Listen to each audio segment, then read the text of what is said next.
tubahaye ikaze nanone bakunzi bacu. Iyi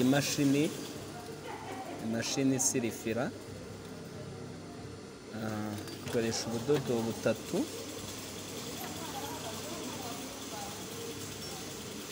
ikora isuku ku myenda mo imbere kugira ngo imyenda idasozoka. Igizwe n'ibice byinshi bitandukanye. Aya ni amakuta yayo,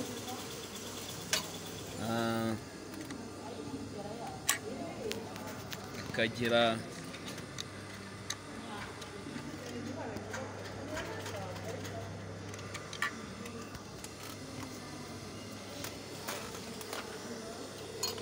pedale ebyiri, iy'umuriro ndetse n'izamura ipasi.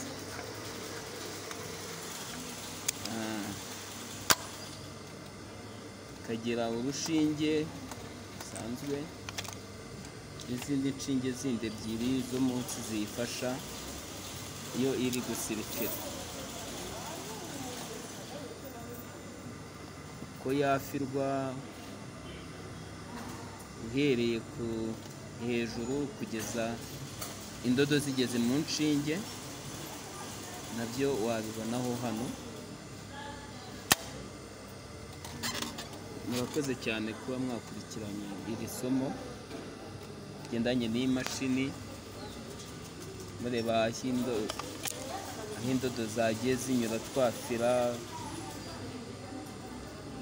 bereka ibice biyigize by'ingenzi, ahashyirirwamo amavuta hejuru aha ngaha, imyenge igiye itandukanye. Ku munsi w'ejo tuzabereka uko idoda, ikoreshwa ite, ese idoda ite. Ibyo nibyo tuzagenda tubereka mu isomo rikurikiyeho, ariko twabibasogongeza muri make mukareba ibyo ikora, uko igenda ikora ku mwenda.